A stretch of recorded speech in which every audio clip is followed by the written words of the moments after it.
Hello students, मैं Mukesh Joshi India के best online classes उत्कर्ष classes में आपका हार्दिक स्वागत और अभिनंदन करता हूं। तो प्यारे विद्यार्थियों, जैसे कि आप देख पा रहे हैं, आज हम बात करेंगे राशन कार्ड पर। क्लास 9th में आपको एक टॉपिक दे रखा है जिसमें निर्धनता का उन्मूलन मतलब कि गरीबी की खत्म, गरीबी को समाप्त करना, इसके ऊपर चर्चा की गई है। तो किस तरह से गरीबी को खत्म करने का प्रयास किया जाता है सरकार के द्वारा, उसमें राशन कार्ड की मैं बात करूंगा, राशन की भी इसमें बात की जाएगी, जिस पर अपन कह सकते हैं सार्वजनिक वितरण प्रणाली के माध्यम से जो भी गरीब वर्ग को जो सरकार की तरफ से जो सहायता के रूप में जो खाद्य पदार्थ दिया जाता है, अनाज दिया जाता है, उसकी यहाँ पर बात कर सकते हैं। तो आज की टॉपिक में बात करेंगे राशन कार्ड के प्रकार की। कितने प्रकार के राशन कार्ड होते हैं हम देखते, रंग बिरंगे राशन कार्ड होते हैं। तो आपकी किताब में कितने प्रकार के राशन कार्ड बताए गए हैं उस पर हम चर्चा करेंगे। तो जैसे कि आप यहाँ देख पा रहे हैं, भारत में राशन व्यवस्था की शुरुआत बंगाल के अकाल की पृष्ठभूमि में 1940 के दशक में हुई। मतलब कि भारत में अगर कहा जाए कि राशन की व्यवस्था कब से होती है, तो बात है 1940 की, जब बंगाल में एक भयंकर अकाल पड़ा था।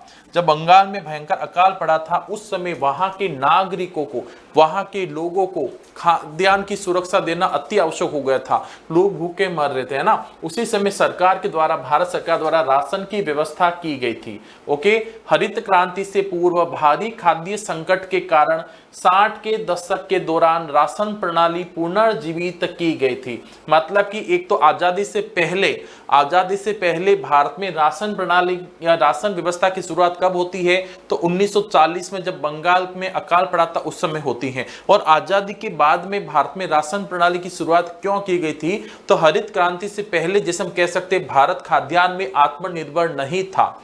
और सबसे पहला उद्देश्य ही था हमारे भारत सरकार का कि भारत को खाद्यान्न में आत्मनिर्भर बनाया जाए। उसी के लिए भारत में हरित क्रांति की शुरुआत भी की गई थी 1960 के दशक में। परंतु वहीं पर ही हमने एक राशन प्रणाली की भी शुरुआत की गई, इसको पुनर्जीवित किया गया था, क्योंकि हमने ये राशन व्यवस्था तो पहले शुरुआत हो चुकी थी, इसको फिर से जीवित किया गया था। कब? आजादी के बाद 1960 के दशक के दौरान, जब भारत में खाद्यान्न सुरक्षा की आवश्यकता थी। चलो भाई, खाद्यान्न सुरक्षा की आवश्यकता तो हो चुकी पूरी। अब राशन कार्ड के प्रकार पर हम चर्चा करेंगे।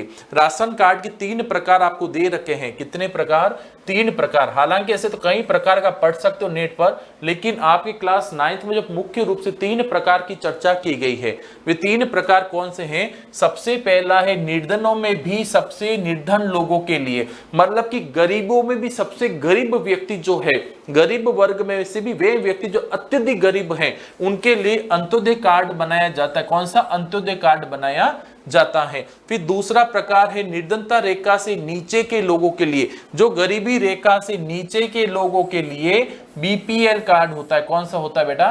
बीपीएल। ओके, बीपीएल कार्ड बनाया जाता है। फिर तीसरा कहूंगा मैं, अन्य लोगों के लिए, जो निर्धनता रेखा से ऊपर के लोगों के लिए जो है वो होता है एपीएल कार्ड। कौन सा होता है?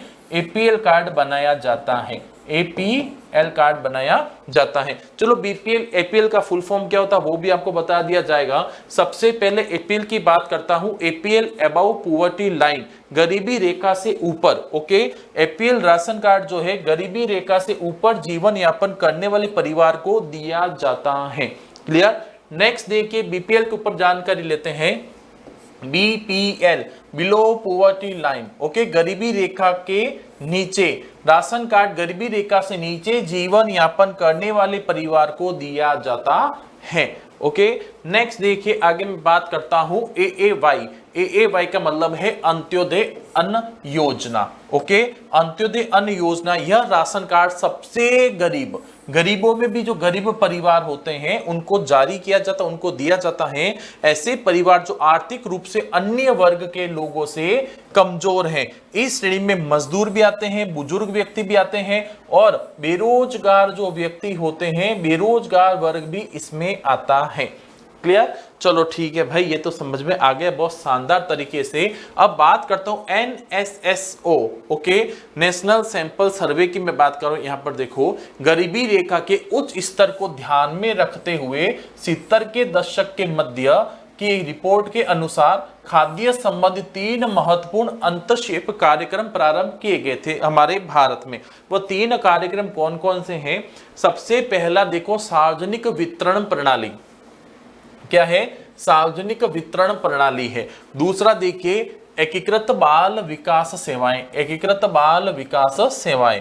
और तीसरा है काम के बदले अनाज योजना। क्या सी थी? काम के बदले अनाज योजना। तो उम्मीद करता हूं ये जानकारी आपको बहुत ही अच्छी लगी होगी। लेकिन अगर ऐसी जानकारी प्राप्त करना चाहते हो, ऐसी शानदार रोचक बात जो आपकी किताब में दे रखी है, आपके सिलेबस में ऐसे अगर जानकारी प्राप्त करना चाहते हैं तो आज ही जुड़िए उत्कर्ष क्लासेस के साथ। और इस सुनहरा मौका आपके लिए है। बिल्कुल देखिए, जो online tuition Hindi and English medium दोनों मीडियम के लिए, और चाहे आप CBSE, RBSE, UP, MP, Bihar board, किसी भी बोर्ड से हो, सभी विद्यार्थियों के लिए जो क्लास 6 to 8 के स्टूडेंट है, उनके लिए जो कोर्स 10,000 का था वो केवल है आपके 2,500 रुपए में उपलब्ध है। पूरे साल का सिलेबस, पूरे साल के कोर्स में बात कर रहा हूं, पूरे साल के पाठ्यक्रम की। क्लास 9 10 के विद्यार्थी को दिया जाएगा 3,800 रुपए में, जो कि 15,000 का था। अब आपको 15,000 नहीं करने पे आपको केवल 3,800 रुपए में इतना शानदार, मतलब कि आप अपने तैयारी को और मजबूत कर सकते हो, ऐसा जो है कोर्स आप परचेज आज ही कीजिए, उत्कर्ष से आज जुड़िए और अपने तैयारी को और धार दीजिए। धन्यवाद, नमस्कार।